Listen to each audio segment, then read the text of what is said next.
And now it's time for today's Sunday episode of Newscast with Laura Koonsberg, Paddy O'Connell and Henry Zeffman. Newscast. Newscast from the BBC.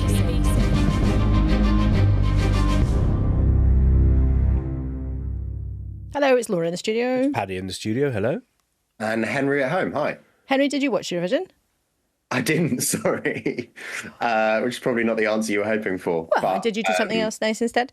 I had a very nice meal out, yeah. But saw some of the tweets, so I feel like I watched Eurovision. So here's a quiz for you as a news hound.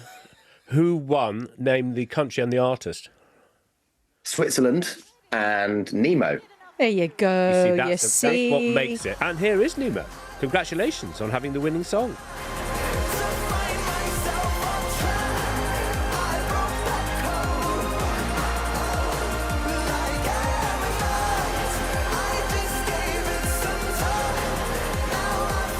I can tell you that Paddy's toes and knees immediately started tapping and gyrating in a Eurovision appropriate manner. Yeah, I think what I would a good final sentence on it all is it's going back to Switzerland, which is where it all began.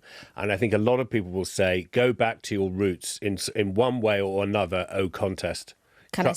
Get the innocence back. Can I say one more thing about it? Am I allowed? I was very disappointed that it was ABBA Visage, if that's what it's called, or ABBA Voyage, the VR, AI, whatever, pretendy, amazing digital ABBA, but the pretendy ABBA, rather than the original ABBA popping into Malmo to say hello. The Avatar. Oh, I see what you did there. Right, shall we get on with it? Yes. So, Paddy, this morning you had the scoop getter, that is the extraordinary Gabriel Pogrund, with an excellent story about the defector we talked about on yesterday's podcast. So what's the story? So Natalie Elphicke crossed the floor last week, and the paper reported through Gabriel Pogrund that in 2020 she'd had a conversation with Robert Buckland, who was then the Justice Secretary, asking him to intervene in the court case of her then husband, Charlie Elphicke, facing sexual assault allegations for which she was then convicted. And here's how Gabriel Pogrund summed it up. As I understand it, having spoken to two people who were in the room, she said, number one, she didn't think it was fair that it was being held at Southwark Crown Court and that it would therefore get a lot of publicity, but it's a big court, and as you say, it was the first to be held after lockdown. But furthermore, she felt that the judge, a very senior judge, Lady Justice Whipple, would throw the book at him, and she felt that I'm not sure if I'm allowed to say these words, but...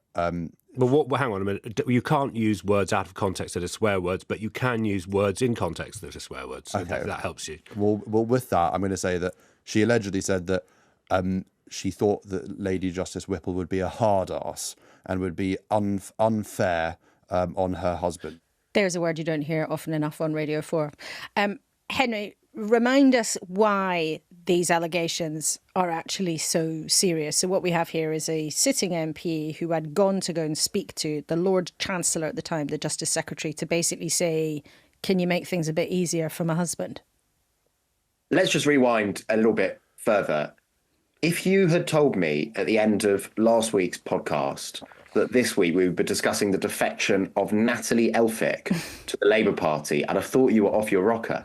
I mean, what happened this week is completely extraordinary. I was sitting in the press gallery above the Speaker's chair at PMQs on Wednesday when Keir Starmer announced that he was welcoming the new Labour MP for Dover, and everyone sort of looked at each other and went, what? Because no one had really noticed her across the floor, and you sort of saw this ripple along the Tory benches as they tried to work out what was going on. And so, there's firstly the question of the fact that Natalie Elphicke is pretty right-wing, although there's some nuances to that. But then very quickly the conversation moved on to the complicated circumstances in which she became an MP. She became an MP in 2019, succeeding her then husband, now ex-husband, Charlie Elphicke, in the constituency Dover, after he had been charged and later convicted of charges of sexual assault. And that's what this brilliant story by Gabriel in the Sunday Times is all about. It's about claims, which she denies. Mm-hmm. She lobbied the then Justice Secretary, Robert Buckland, about how her husband was being tried, and there are separate claims that she lobbied someone else about how he was later being treated in prison. Obviously, that's a massive no-no for any MP interfering in the course of justice. And it's a very serious set of claims, and that's why, on both of your programmes you talked about it so much this morning. And it leaves Paddy Keir Starmer with this big problem. So they thought Labour, they had this great headline, right? Because defections are a great headline. It gives the impression that the Tories are all jumping ship. It gives that impression that Labour's the one on the march. And to boot, she was the MP for Dover. So you can talk about immigration. You can say this is proof that the Conservatives' plan on immigration is a disaster and da-da-da. Except that 48 hours later, Keir Starmer is the one with awkward headlines about this. And when we talked to Jonathan Ashworth this morning, they're very clear from the Labour Party. Well, she says it's nonsense, but it's really awkward. This is what he said. Well, she says it's nonsense. It's not her interpretation of events. I don't understand why the Lord Chancellor at the time did not raise this and why he's raising it now. But she says it's not her interpretation of that discussion. Should it be investigated just to make sure that it was all absolutely above board? Because either she isn't telling the truth, or Robert Buckland, who is a KC and who was the Justice Secretary and Lord Chancellor, isn't telling the truth. Well, look, she said it is not her interpretation. She says it is nonsense. I wasn't there. You weren't there. I mean, look, if Robert Buckland has got more to say on that, perhaps he should come out and offer his opinions and his reflections on it. I wonder if she was still a Tory MP. I think a lot of our viewers might think that the Labour Party would be shouting from the rooftops for an investigation, wouldn't you? This didn't come out at the time because Robert Buckland, these Tories, they didn't say anything about this at the time. Now, because a lot of people in your party are not very happy that she has been welcomed in to begin with. And don't these allegations actually start to create a sense that maybe Keir Starmer and your Labour leadership team have made an error of judgment? No. I think what Natalie Elphicke's crossing of the floor reveals is the extent to which we are witnessing a disintegrating and decaying Conservative government. It's tricky for them, isn't it? Well, we spoke to Rosie Duffield, the Labour MP in the neighbouring constituency. She says a lot of us MPs are furious. And she further said Keir Starmer needs to listen more to his MPs and less to his advisers, which, of course, we had all that insight from Keir Starmer's former Chief of Staff on the Saturday newscast. Yes, we were talking to Sam White about it. And I think, if people weren't lucky enough to hear yesterday's episode, which you can still download on BBC Sounds, the headline for Keir Starmer's team this week was brilliant. We've created this impression. We've got somebody across the floor. Massive splash for us. If we've rumbled a few people on the left of the party and some of our MPs are unhappy about it, so what? Because we've got the story, you've got the sensation, big tick, yaboo all round. However, it does have a sense that it's sort of dragging into something a bit more complicated. And who knows? We had Nadim Zahawi on our programme this morning, former Tory chair, and Zara Sultana, left-wing Labour MP, and they both actually agreed. They probably agree on almost nothing, the two of them, and they both agreed that actually this is going to be a problem that won't go away quickly for Keir Starmer. And David Cameron sort of said, oh, well, it's not our problem anymore. But that is kind of the point, isn't it? I mean, the fact that David Cameron said, when asked about whether the Conservative Party should have treated some of these allegations more seriously when she was a Conservative MP, well, she's not our problem anymore. I mean, it does speak to the sort of mutual hypocrisy here, because as you said, John Ashworth, if this story had come out a year ago, 2 years ago, a week ago, the Labour Party would have been calling for an urgent investigation, an independent investigation, the suspension of the whip, so on and so on. Conversely, Labour clearly do have a point, which is, where were all these Conservative people with concerns about Natalie Elphicke when she was one of their colleagues? Nowhere. And that doesn't just go for this set of claims. You had Conservative MPs queuing up to say how disgracefully right-wing she was. That was basically what they were saying on Wednesday, Thursday, Friday. Well, the thing is, but again, they didn't seem to mind when she was in their WhatsApp groups. It doesn't show Westminster in a great light, this sort of circus of hypocrisy. Well, and also when someone does get an interview with Robert Buckland, the question would be, why didn't you speak in 2020? Exactly, if you were a government law officer. But then the other thing is, I did put it to Gabriel Pogren, who broke the story. Yep. Woman asks for something which she didn't get. Yes. I mean, that's the system working. Right.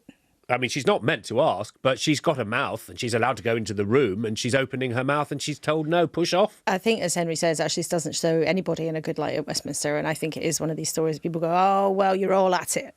You're all at it. You're all dreadful. But I just wonder that for Keir Starmer's team, that this defection scoop, such as they had it, has maybe had the shine taken off it a bit. And I suspect, and I don't know, and we should say again, she says these claims are nonsense, but I would bet 10p at least that there might be more to come on this.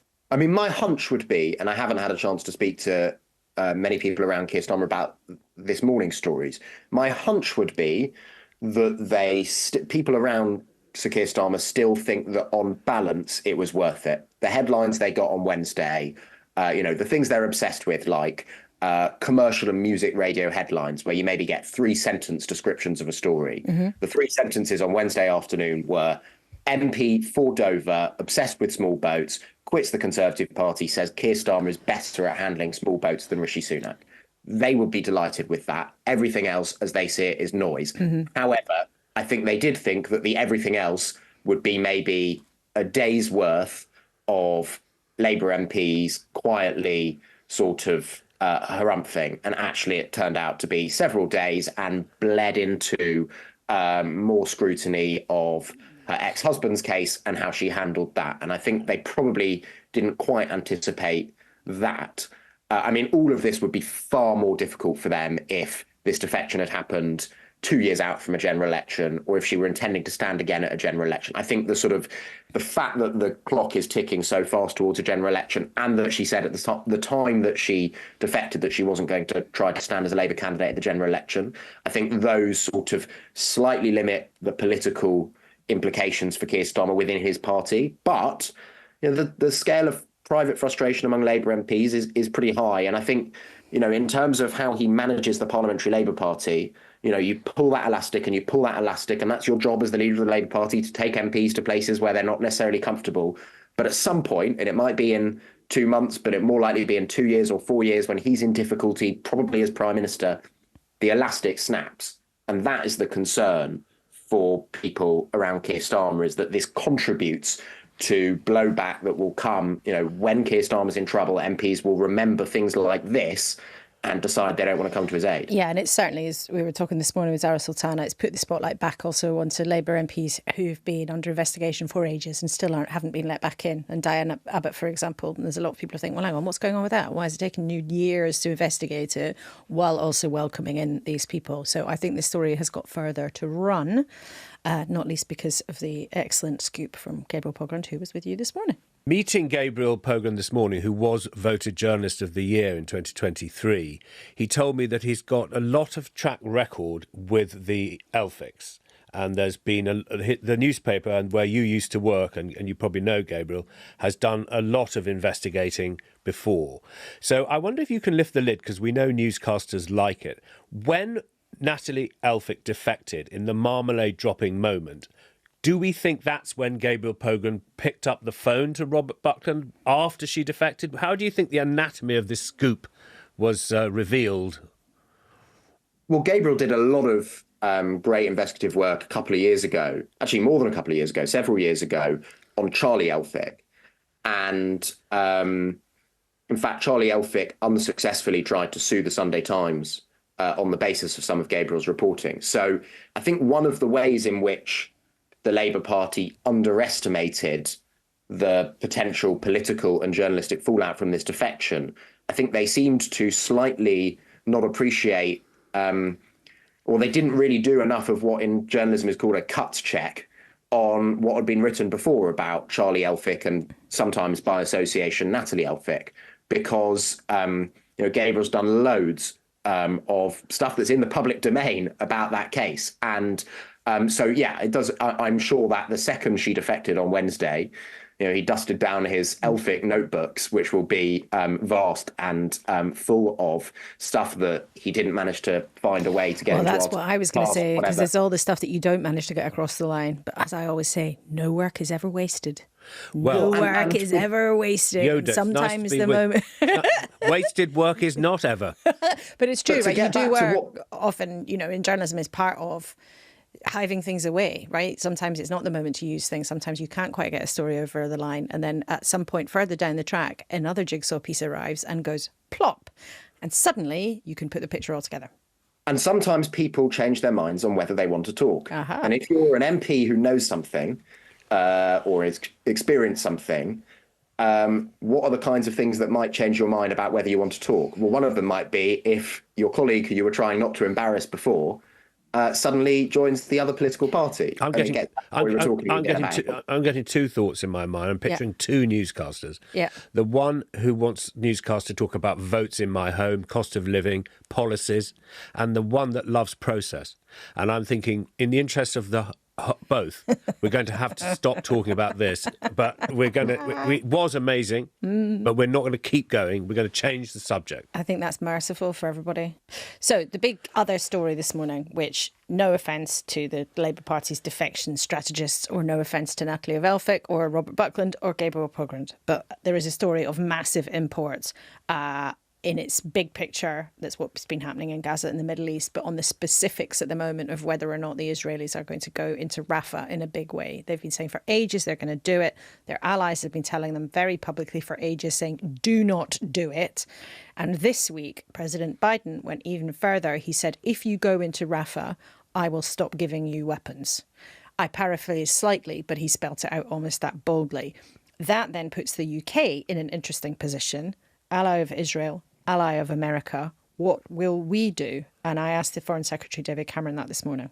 Well, I think the principle in our case is that we have a very strict system based on legal advice to the Foreign Secretary, and our job is not to publish that legal advice or comment on the legal advice. It's to act consistently with it, and that's what we do. It's a rolling process that looks at what Israel is doing, looks at humanitarian aid, looks at the treatment of detainees, and crucially looks at the behaviour of the Israeli Defence Forces and asks that central question: is there a serious risk of a serious breach of international humanitarian law?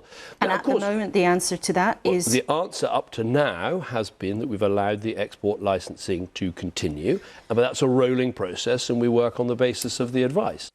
So for now, the UK is not going as far as the Americans in this. Now, we should say, and the government tried to sort of use this as a defence, although I think a lot of our newscasters would think, you know what, it's a matter of principle. But what the government says is, look, it's a completely different situation. Our export licences affect a tiny number of armaments, whereas the Americans actually directly send arms, government to government, and it is the huge exporter of arms to Israel. However, on the point of principle, I think you can see a really interesting chink here between the UK and the US position.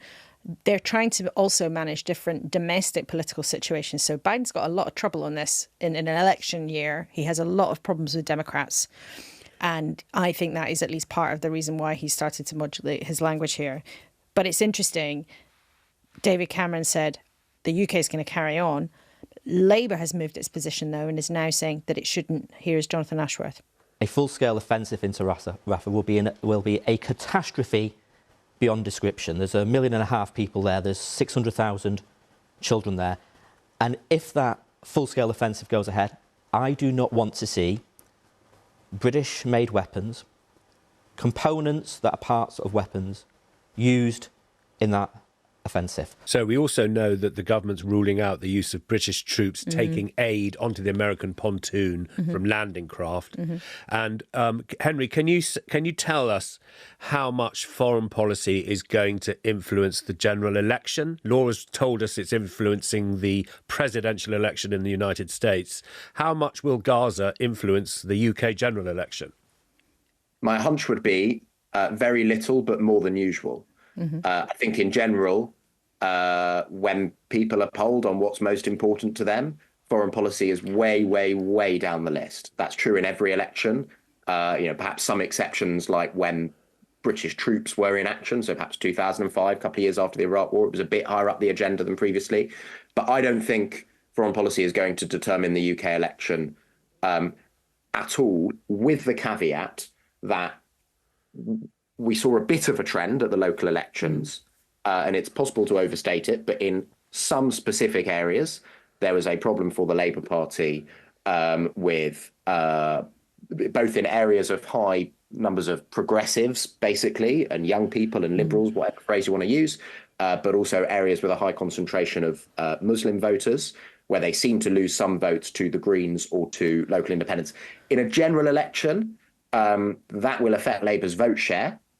But it doesn't look likely to affect their seat share. If you look at where those votes are, they're basically, the votes they lost in the council elections on that subject potentially on that subject. They are generally in areas where, sure, there's a ward here or a ward there, but they're in at parliamentary level, they're in a constituency where Labour have a sky-high majority. I completely agree with you on the likely impact of how overall what the political picture ends up being. However, I think we're already seeing that foreign policy and issues of our security and defence have been occupying the sort of political debate, been taking up a lot of oxygen, a lot of energy, a lot of effort, a lot of focus for our politicians.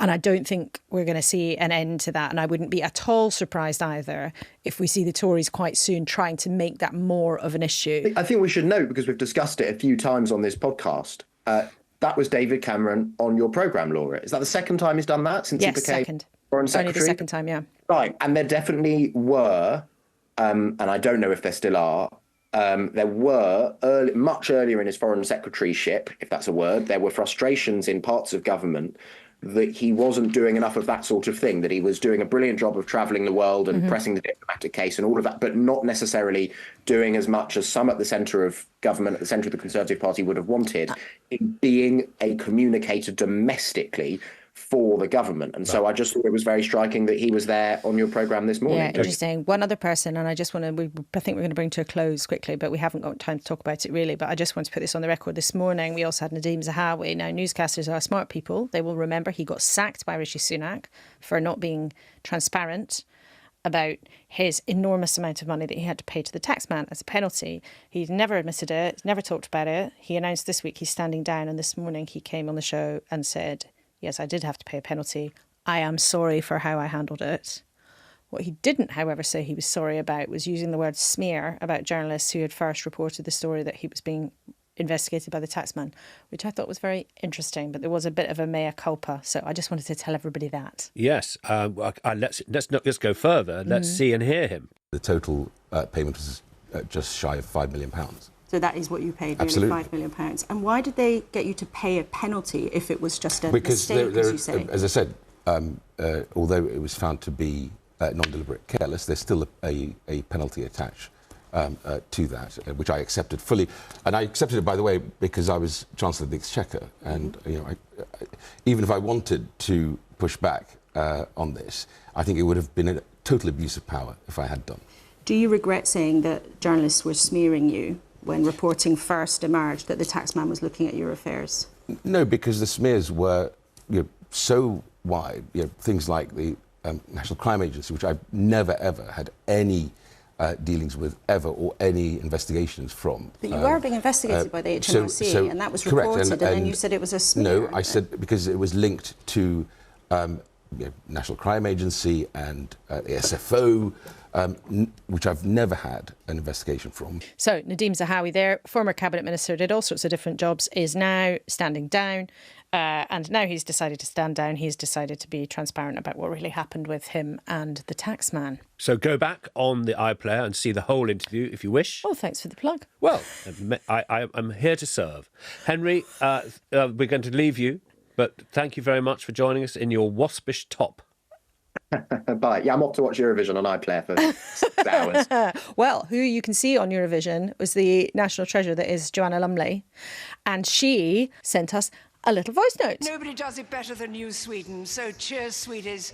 Thanks a lot. You are absolutely fabulous. This is me letting my hair down after Eurovision, which was quite extraordinary. To have seen it from the announcer, as it were, point of view is quite... I can't tell you how complicated and how extreme the preparations are for this. I came in early this afternoon for a 3-hour rehearsal because you have to get everybody in line. You have to then link up all the countries, 36 countries, 25 countries, whatever it is. You've got to get all the presenters in place. You've got to go, hello, are you there, in your special language. You've got to hold up a piece of paper so that you can hear them, do all that, and then on your block, and then come back. Then you've got to do an afternoon show. So the rehearsal was recorded. Then we come on to the evening and you mustn't drink a drop. Because you're going to be speaking and you're going to be representing our country. It's been fascinating. And to see the love and the work and the detail of all these performers going into it, I've loved it. I've talked too long for your show. Laura, look, we love you. We respect and love you. But your show is a little bit dull compared to the Eurovision. OK, cheers, sweetie. Thanks. Top that. Paddy, when you're covering Eurovision, did you never have a drop?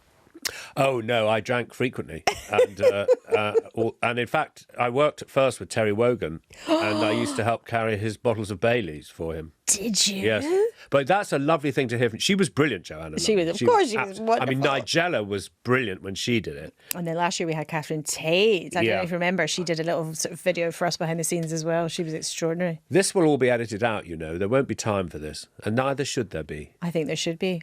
As we say. I want to hear more about you having Baileys with Terry Wogan.